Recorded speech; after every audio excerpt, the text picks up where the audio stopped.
সাক্ষাৎকার হয়, ভগবান কি এই কলিকালে হরি হরি তুলি পাওয়া যায়, এই সমস্ত ফাঁকি জিজ্ঞাসা কথা নয়। আর এই সমস্ত বাক্য মিথ্যা কথার বাক্য ভয়ে সবাই এই পথে যদি মহাপুর যায় আরেক পথে সবাই চলে যায়। ভক্তেরা স্বামী স্বামী আর হতে চায় না।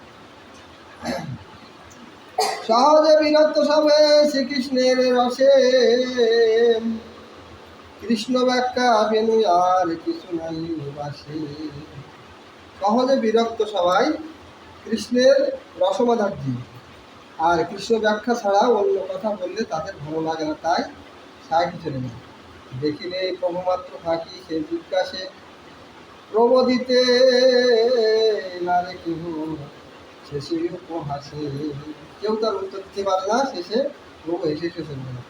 এত তোমরা জানো, এতদিন পড়াশোনা করেছো, আমার কথা উত্তর দিতে পারো না? যদি কেহ দেখে প্রভু আইসেনে দূরে, সবে পালায়েন ফাঁকি জিজ্ঞাসার ডরে। কি জিজ্ঞাসা করবে? পালিয়ে পালিয়ে বেড়াচ্ছে। কৃষ্ণ কথা শুনিতেই সবে ভালোবাসে, ফাঁকি বেনু প্রভু কৃষ্ণ কথা নাই জিজ্ঞাসে। আর এই ভক্তদের কাপানোর জন্যে উনি ফাঁকি কথাই জিজ্ঞাসা করে, কৃষ্ণ কথা বলে না। রাজপথ দিয়া প্রভু আইসেন একদিনে, পড়ুয়া সঙ্গে উহা উদ্যতের চিনে। মুকুন্দ যাইলে গঙ্গা স্নান করিবারে। একদিন দেখছেন রাজপথ দিয়ে সব পড়ুয়াগণকে নিয়ে মহাপ্রভু আসছেন। খুব আছে উদ্যত, মানে খুব ব্যস্ত আসছেন। মুকুন্দ গঙ্গা স্নান করিবারে, দেখি প্রভু দেখি আরে পলাইলা কত দূরে। প্রভু দেখে আরে পলিয়ে গেছে। দেখি জিজ্ঞাসায় প্রভু গোবিন্দের স্থানে, এ বেটায় আমার দেখি পালাইল কেন? এ বেটা আমার দিকে পালাইল কেন? মুকুন্দ পালিয়েছে। মুকুন্দ পালিয়েছে। আর গোবিন্দর কাছে জিজ্ঞাসা করছে।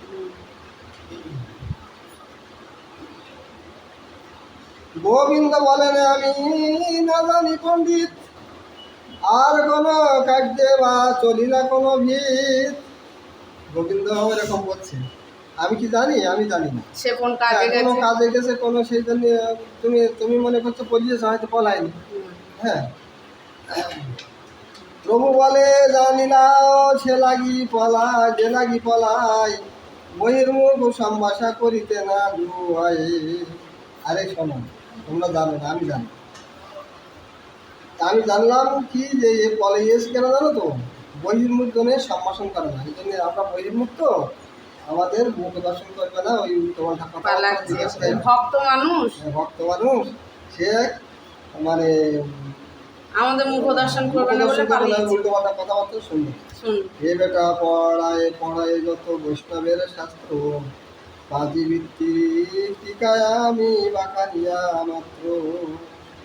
এই বেটা অর্থাৎ এই মুকুন্দ এই বৈষ্ণব শাস্ত্র পড়ে, আর আমি কি করি? পাজি ভিত্তিক টিকা এ সমস্ত সব ব্যাখ্যা করি। আমার সম্ভাষে নাহি কৃষ্ণের কথন, কথায় আমাদের কি করে পালায়। আমার মুখে কৃষ্ণ কথা নাই, আর এই বৈষ্ণব শাস্ত্র সব কৃষ্ণ কথা। ওই জন্য আমি এই ব্যাকরণের বিভিন্ন কথা জিজ্ঞাসা করি, ওই জন্য পালিয়েছি। সন্তোষে পাড়ে গালি প্রভু মুকুন্দের, সন্তোষে গালাগালি দিচ্ছে, আনন্দ করে গালাগালি দিচ্ছে। বা ব্যাপদেশে প্রকাশ করে আপনারে। হ্যাঁ, নিজের দেশে নিজে বড় মহিলা হয়ে যায়, তা আমার এখানে একটু আসুক, কিরকম বড় পণ্ডিত দেখি। প্রভু বলে, আরে বেটা কতদিনই থাকো পলাইয়া কথা বড় এড়াইবে পাখো। কতদিন পলাতে পারো দেখি। হ্যাঁ, কতদিন পালিয়ে বেড়াতে পারো আমিও দেখি। আমিও দেখছি, আমিও আসি। হাসি বলে প্রভু, আরে পড়ো কতদিন, তবে সে দেখিবে ওর বৈষ্ণবের চিহ্ন। আর কদিন চলে নেই, তারপরে আমার বৈষ্ণবের চিহ্ন দেখতে পাবে। হ্যাঁ, তবে সে দেখিবে মোর বৈষ্ণবের চিহ্ন। এই মতো বৈষ্ণবময় হইব সংসারী, ভজ ভব আসিবে তো মোর দুয়ারে। তোমরা কি বৈষ্ণব?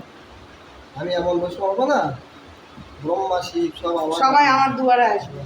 আমার কাছে আসবে। অজ বাবু আসিবে কো মহল দুয়ারে। শোনো ভাই সব এই আমার বসন, বৈষ্ণব হইব মুই সর্ববিলক্ষণ। এই শোনো পড়ুয়াগণ শোনো, এই ভাইগণ, যে আমি এমন বৈষ্ণব হব না, সমস্ত বিলক্ষণ আমার এই সমস্ত লক্ষণ সব আমারে দেখিয়া যাবে যে সব পালায়, তাহারা যেন মোর কোনো কীর্তি গায়। এরকম বৈষ্ণব হবে যে আমার দেখে যারা পালাচ্ছে তারা আমার কাছে ছুটে আসবে। এত বলিয়া প্রভু চলিলা হাসিতেন, ঘরে গেলা নিজ শিষ্য বর্গের সহিতে। হাসতে হাসতে ঘরে গেল। এই মতো রঙ্গ করে বিশ্বম্বর রায়, কে জানে জানিতে পারে যদি সে না জানায়। হেন মতে ভক্তগণ নদিয়ায় বসে, সকল নদিয়া বর্ত ঘনপুত্র রসে। শুনিলে কীর্তন করায় পরিহাস, বলে সব পেট পুরিবার আস। হ্যাঁ, যদি কোনো জায়গায় কীর্তন শোনে সবাই পরিহাস করে, তাহলে খাতি পায় না বলে খাওয়ার জন্য এই বাড়ি কীর্তন করতেছে। হ্যাঁ, খাতি পায় না তো এই বাড়ি কীর্তন শুরু করে যা তো খাতি দেবে। পেট পোড়ার জন্য এই কীর্তন, হ্যাঁ, অন্য কিছু। কেহ বলে জ্ঞান যোগ এড়িয়া বিচার, উদ্ধতের প্রায় নিত্য এ কোনো ব্যবহার। দেখো, কিন্তু খাবে বলে কি জ্ঞান দশা আসতেছে।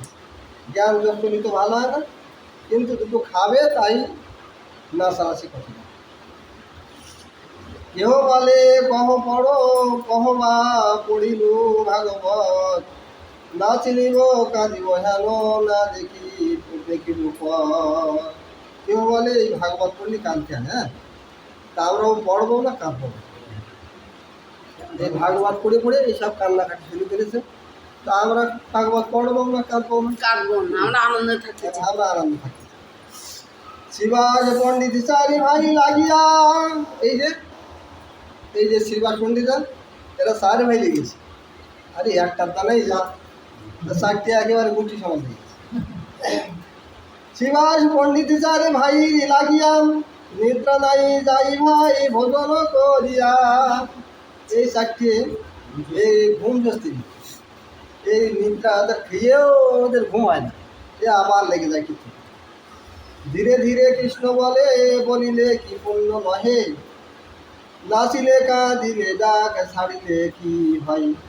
হ্যাঁ, ধীরে ধীরে ছোট্ট ছোট্ট করে বললে ঘরের মধ্যে তো হয়, তো এই নাচে গিয়ে বড় বড় হাঁকে হাঁকে কীর্তন করার কি দরকার? কি এই ধীরে ধীরে কীর্তন বললে কি পূর্ণ হয় না? এই নেচে নাচিয়ে গিয়ে কেঁদে কেটে যদি করা হয় তা কি হয়? এই মতো যত পাপ পাষণ দিছিগণ, দেখিলেই বৈষ্ণব করেন সম্পথন। বৈষ্ণব দেখলেই বলে দেখো কি ধানি এসেছে। হ্যাঁ, গলায় মালা দিয়েছে, খাতি পায় না, একবারই গেলেই দিকে খেতে দেবে। তার জন্যেই তো এই সমস্ত। শুনিয়া বৈষ্ণব সব মহা দুঃখ পায়। কেউ যদি নিন্দা করে তা দুঃখ হয় না, কষ্ট হয়। তাই সবার কষ্ট হচ্ছে। কৃষ্ণ বলি সবে কান্দে উদ্ধর রায়। সবাই যে প্রভু আমাদের এই দুঃখ কবে মোচন হবে, এই বলে কৃষ্ণ বলে সবাই কাঁদেন। কতদিনই এসব দুঃখ অবনাশ, জগতে কৃষ্ণচন্দ্র করা হোক প্রকাশ। হে প্রভু, হে কৃষ্ণচন্দ্র, তুমি এসে প্রকাশিত হও। এ জগতে এই দুঃখের কথা, এই কষ্টের কথা আমরা সহ্য করতে পারি না। সকল বৈষ্ণব মিলি অদ্বৈতের স্থানে, পাষণ্ডীর বচন করায় নিবেদনে।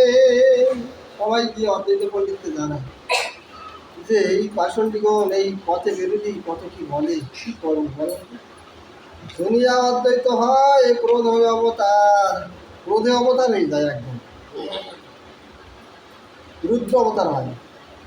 সংহার এবং সব মিলি করিয়া হুঙ্কার, হুঙ্কার করে সব কটার সংহার করে, যেগুলো এরকম উল্টোপাল্টা কথা বলে সব মেরে ফেলে। এটা কে বলছে? অদ্বৈত প্রভু। অদ্বৈত। তার কারণ উনি তো সংহার বৈষ্ণবের শিরোমণি। উনি তো সংহার করতেন। উনি সত্যিই বলছে যে আমি সব সংহার করতাম, সব কটার মারে ফেলছে। সব মেরে ফেলতাম। কতদিনে আর সংহারিমু সব মিলি করিয়া হুঙ্কার, আসিতে এই মোর প্রভুর চক্রধর, দেখিবা কি হয় হয় এই নদিয়া ভিতর। আসিতেছে আমার প্রভু চক্রধর, তিনি চক্র সর্বচক্র গদপদ্মধারী, তিনি এক্ষুনি আসছে, দেখবা নদিয়ার ভিতর কি হয়, তোমরা একটু করে ধরবে না।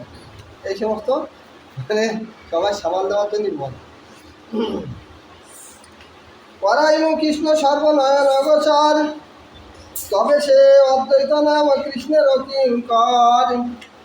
সবার চোখের সামনে কৃষ্ণকে আনি এবং তবে আমার অদ্বৈত নামে তবেই তো আমার নাম অদ্বৈত, অর্থাৎ তার সঙ্গে আর আমার সঙ্গে অভিন্ন আত্মা। অদ্বৈত মানে কি? দ্বৈত ভাব রহিত, অর্থাৎ এক। তিনি হচ্ছেন ভগবান, আর তিনি হরি আর আমি হর, অতএব এক। যে অদ্বৈত প্রভু আগে আগে কি ছিলেন উনি? সদাশিব, মহাবিষ্ণু। আমার ওটা হ্যাঁ ওটা মনে আসছিল, পেটে আসছিল মুখে। মহাবিষ্ণু, জগৎকর্তা, মায়া যাচ্ছিতা অদন্ত উৎসব করে অদ্বৈত অর্থাৎ ঈশ্বর। বলছেন মহাবিষ্ণু যিনি জগৎকর্তা, মায়ার দ্বারা যিনি জগৎ সৃজন করেছেন, তিনি এবার অদ্বৈত প্রভু। অদ্বৈত প্রভু।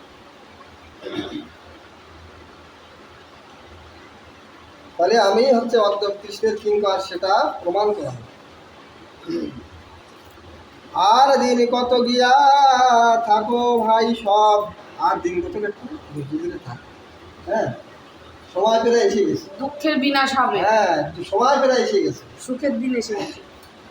এথাই দেখিবা সব কৃষ্ণ অনুভব, এখানেই দেখতে পাবে সবাই কৃষ্ণকে স্মরণ করে। এই যারা মানে বাসনতা করছে না, এরা আগে কৃষ্ণ ভক্ত। বেশি নিন্দা যারা করে তারা আগে কৃষ্ণ ভক্ত। তাই বলে নিন্দা করবেন না কিন্তু। হ্যাঁ, অদ্বৈতের বাক্য শুনি ভাগবতগণ, ভক্তগণ কি করছে? দুঃখ বা সরিয়া সবে করেন কীর্তন, জয় জয় শ্রীগুরুনি তাই গৌরানন্দে হরি হরি বল। সব দুঃখ বাসি দিয়া, তার সব দুঃখ যে অদ্বৈত প্রভু বলেছে মানে অবশ্যই হবে। হবে। হ্যাঁ, তাই সবাই মনের আনন্দে